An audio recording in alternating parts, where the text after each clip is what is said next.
তারেক ভাই তারেক তারেক রহমান তারেক রহমান তারেক রহমান রহমান তারেক ওই আগামী নির্বাচনে জিতকা শরীফের কোনো মার্কা আছে রামপুর কোনো মার্কা আছে চালানোর কোনো মার্কা আছে ওই সেই মার্কা জোরে বলো যাবে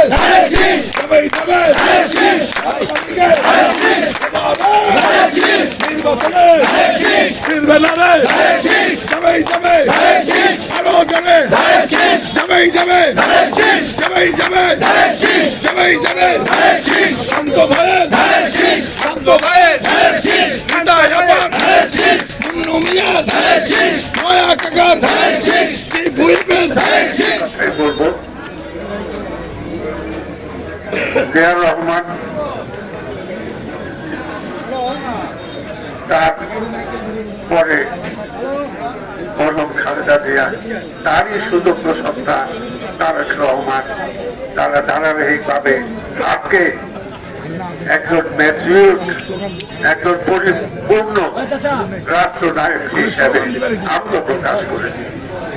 আজকে চট্টগ্রাম থেকে রাজশাহী তথা সারা বাংলাদেশ চষে বেড়াইছে এবং এই জাতীয়তাবাদী দলের এই নির্বাচন প্রচারে নেমেছে এবং ইতিমধ্যেই তার কথা তার বক্তব্য তার আচরণ সব বছরে প্রশংসিত হয়েছে সারা বাংলাদেশে এবং মানুষ আজকে জাতীয়তাবাদী দলের পতাকা তলে সমবেত হওয়ার জন্য মানুষ সিদ্ধান্ত নিয়ে ফেলেছে যে জাতীয়তাবাদী দলকেই এবার ক্ষমতায় দেখতে চায়।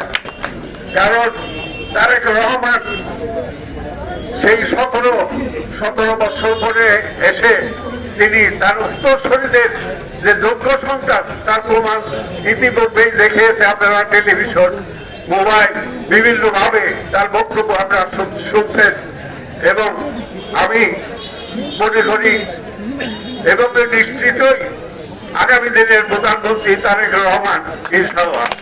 তো ইতিমধ্যেই তারা ঈর্ষান্বিত হয়ে বিরোধী দলে যারা আছেন বিরোধী দলের কিছু দল অর্থাৎ একটি দল এই নির্বাচনকে বানচাল করার জন্য অপপ্রয়াস চালাচ্ছে।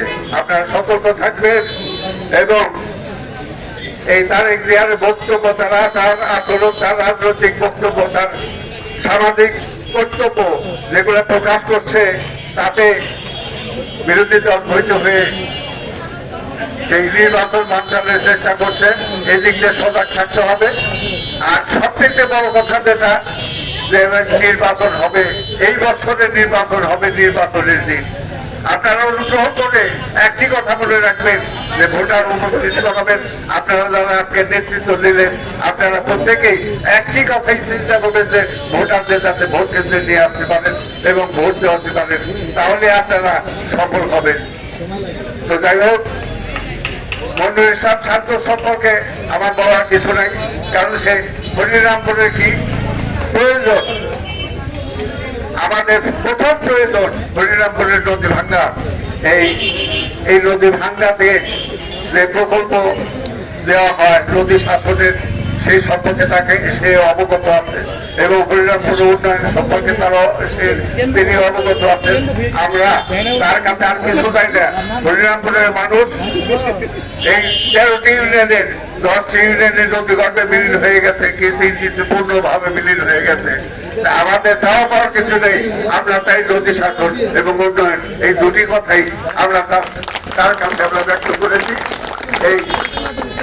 এই উন্নয়নের ছোঁয়া নিশ্চয়ই উনি উন্নয়নের বার্তা উনি আমাদের কাছে দিয়েছে এবং উনি স্বীকৃত এবং এই হরিরামপুর উন্নয়ন করবেন। তো আগামী দিনে নিশ্চয়ই হরিরামপুর থেকে আমি আরেকটি কথা বলতে চাই যে হরিরামপুর সিঙ্গেলের এমপি হিসেবে শান্ত সাপের বিকল্প নাই, এই কথা বলে আমি আমার বক্তব্য শেষ।